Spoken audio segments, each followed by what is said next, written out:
Baik teman-teman semua, alhamdulillah banget selamat datang di channelnya Teman Hijrah. Nah setelah sekian lama kita nggak update video, Betul sekali. sekarang Teman Hijrah punya channel baru namanya Curhat Ceria. Curhat dong kak. Asik.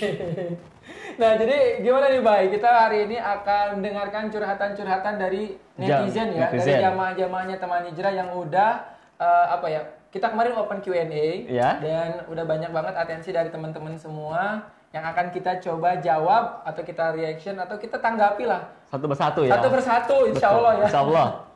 Nah dan Anda siapa yang mau? Saya ini host magang. Oh. Oke jadi hari ini ada Kabayu. Itu bukan Kabayan ya. Abayu. Nah sama Abayu dan sama saya lah. Udah biasa di YouTube-nya Teman Hijrah karena nggak ada orang lagi.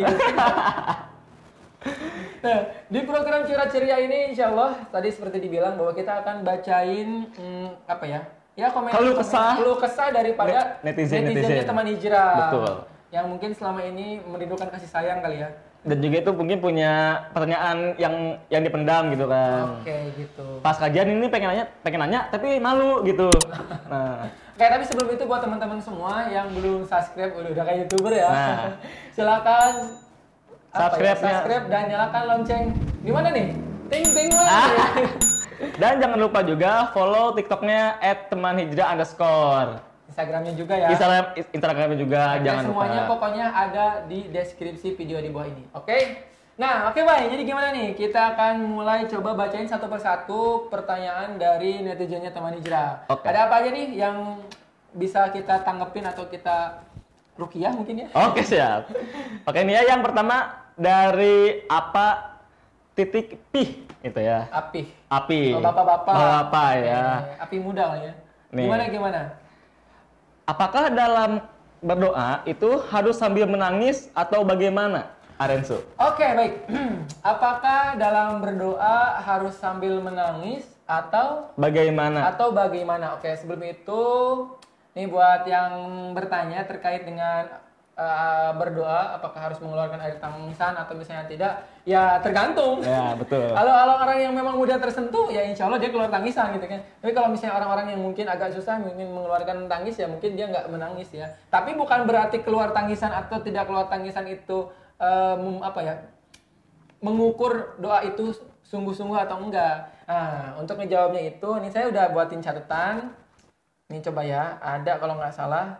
Ini buat teman-teman semua, jadi ada adab-adab ketika kita mau berdoa kepada Allah Subhanahu Wa Taala. Nah, ini tujuannya biar kita doanya Allah kabulkan, gitu. Kemudian juga kita menikmati doa-doa kita. Kan selama ini tuh kita berdoa bahasa Arab nih ya, tapi kita nggak ngerti artinya, ya kan? Iya betul. Misalnya, yang kita tahu kan Allah mau barik lana, pima rojak tanah, kita aja mana doa makan. Apa tuh? Doa makan. Ya kan kita mikirnya, ya Allah mau makan gitu.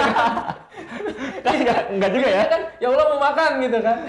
Padahal kan itu ada maknanya.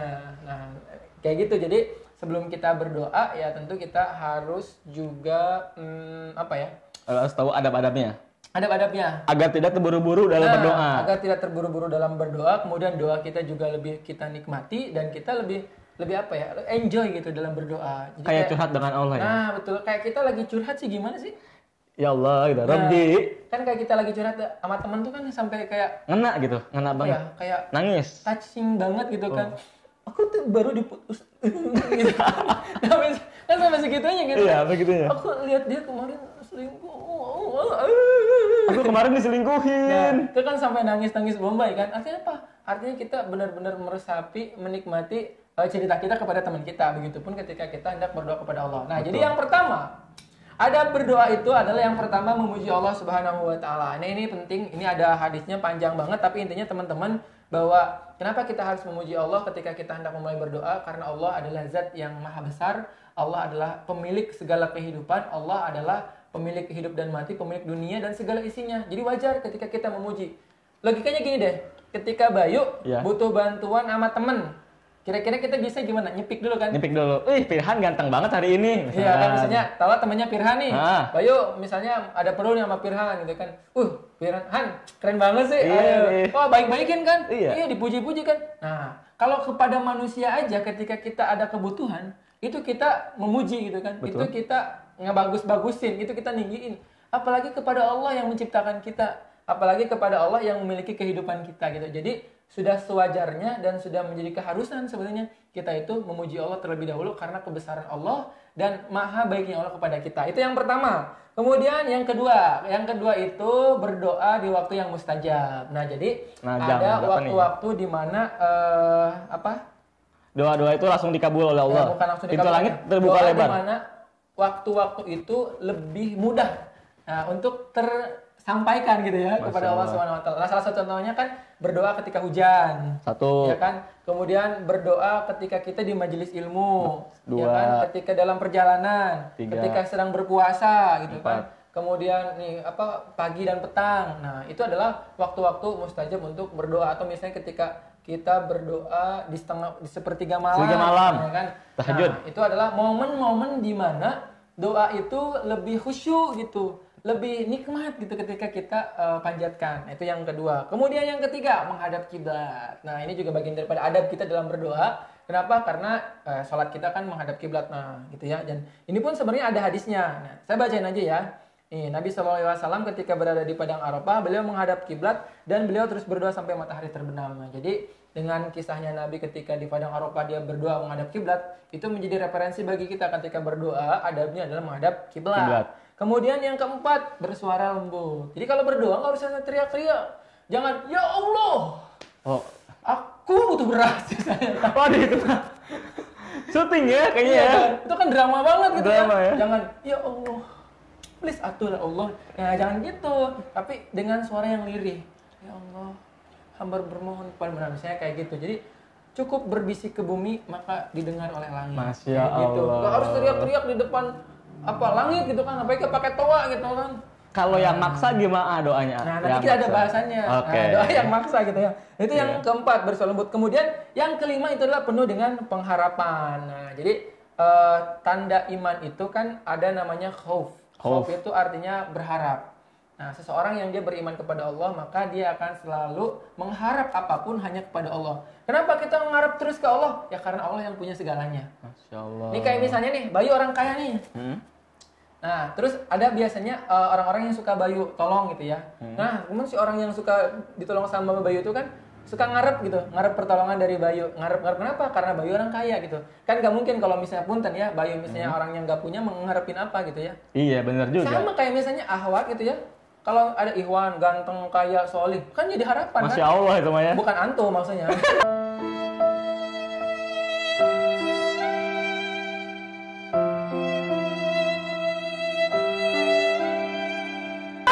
Kan jadi harapan kan? Jadi harapan. Kenapa? Karena kita ngelihat sosok yang Masya Allah banget. Nah sekarang Allah itu adalah yang punya segalanya, baik lagi nih. Jadi wajar nggak sih kalau kita berharap? Wajar, karena Allah itu maha mengabulkan doa-doa kita. Betul. Kita butuh apapun, Allah tuh punya semuanya. Lah kehidupan ini punya Allah gitu kan. Iya, kan. Sulit bagi kita, tapi mudah bagi Allah. Nah kira-kira begitu. Ya. Kemudian yang keenam. Yang keenam itu harus yakin. Nah, jangan pernah ada ragu-ragu. Yakin. Karena kalau misalnya doa kita ragu atau kita ragu ke Allah, yakin deh doa-doa kita tuh nggak akan terkabul. Kayak gimana sih? Kita tuh minta tapi kayak setengah-setengah gitu. Di mulutnya A, tapi di hati B. Di hatinya itu kayak ragu gitu ya. Kayaknya nggak dikabulin deh. Kayaknya ya Allah nggak jadi deh doanya deh. Nah, jangan kayak gitu, tapi benar-benar harus yakin gitu. Itu sebenarnya ada dalam Quran surat Al-Baqarah ya. Yang ini nih, wa idza sa'alaka ibadi anni fa inni qarib ujibu da'watid da'i idza da'an falyastajibu li wal yu'minu billahi lahum yarshudun. Dan apabila hamba-hambaku bertanya kepadamu tentang aku, maka jawablah bahwasanya aku dekat, aku mengabulkan permohonan orang-orang yang berdoa. Nah, ini adalah jawaban bagi kita. Tadi tuh apakah harus menangis, kenceng atau enggak misalnya dan sebagainya. Nah, terus kemudian yang ketujuh adalah bersungguh-sungguh.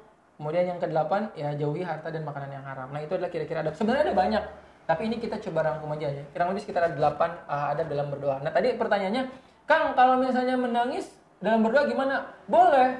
Kalau misalnya karena kesungguhan kita berdoa, kita sampai meneteskan air mata karena saking kita harapannya kuat ke Allah, kemudian takutnya ke Allah itu juga kuat gitu ya. Kita takut, ya Allah aku tuh pernah dosa, terus kita menyesali dosa-dosa kita. Nyesel banget sampai menangis. Ya itu nggak apa-apa, bagus malah. Gitu kan? Itu tandanya bahwa kita benar-benar tulus dalam berdoa ya, gitu. Serius. Tapi jangan dipakai dibuat-buat ya. gitu kan. Oh iya. Oh itu buaya banget ya, buaya. Tapi ya. benar-benar harus lahir daripada kesungguhan ketika kita berdoa. Jadi kalau misalnya berdoa menangis, boleh gitu. Boleh. Karena itu adalah bentuk ekspresi daripada perasaan kita. Oke. Masya Allah. Ini dari Dwi Jatia Aji. Gimana? Kak, cara ikut berpartisipasi teman hijrah bagaimana? Datang aja ke kajian teman hijrah. Oke, selesai. Oke, lanjut. Ini dari Yuliana Humairoh. Gimana? Bagaimana pendapat atau pandangan kakak tentang berkawan dengan seseorang yang LGBT pemabuk? LGBT dan pemabuk. Oke. Berkawan dengan seorang LGBT dan pemabuk. Pertama gini, yang kita benci adalah perilakunya. Betul. Kita bukan membenci orangnya ya. Betul. Jelas kita membenci perilaku LGBT dan perilaku meminum khamr ya atau mabuk-mabukan karena itu termasuk hal yang sangat dilarang dalam agama Islam. Punten ya, Allah itu menciptakan laki-laki dan perempuan itu berpasang-pasangan, Adam, Hawa.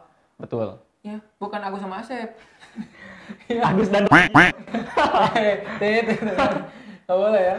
Nah, jadi ketika misalnya kita punya teman yang seperti itu, ketika kita bisa ingatkan dia sesuai dengan kadar kemampuan kita dengan cara yang baik dan akhlak yang baik, maka ingatkan. Tapi tatkala misalnya kita sudah mengingatkan, kemudian juga dia tidak mengindahkan apa yang kita lakukan, ya berteman boleh tapi mungkin ada batasan. Karena intinya gini, kan Rasul itu jelas banget ketika berbicara tentang masalah pergaulan. Betul. Seseorang yang dia bergaul, berteman gitu ya, nongkrong bareng tukang minyak wangi, pasti dia akan kebagian wanginya. Betul, wanginya. Walaupun dia nggak beli minyak wangi nih, tapi dia nongkrong di tempat minyak wangi. Tapi kan orang yang datang dia tuh tetap wangi kan? Iya, kebagian wangi-wanginya kan? Oles.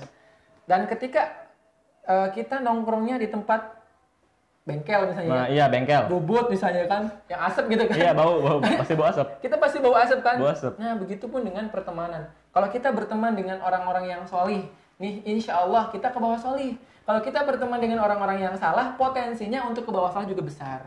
Nah, jadi silahkan jawabannya sebenarnya yang nanya udah tahu harus kayak gimana. Intinya memutus silaturahmi itu jangan, tapi juga jangan sampai kita ini gini, boleh kita berteman dengan kadar sesuai dengan kadarnya. Yang penting batasannya adalah jangan sampai juga kemudian kita terbawa arus. Nah, kita berteman untuk mengajak dia terus ngingetin dia gitu. Jadi bukan juga dijauhi kayak gitu. Itu sih mungkin kalau dari saya ya. Kita bersikapnya pertengahan aja ya.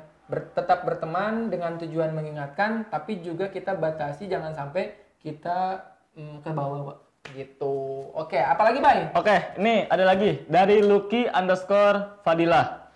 Assalamualaikum, apa yang harus saya lakukan ketika iman sedang naik dan turun, Kak? Apa yang harus saya lakukan ketika iman sedang naik dan turun? Naikin lagi imannya. Nah, caranya? Al-imanu yajidu wa yanfus. Ini sering banget dibahas kan.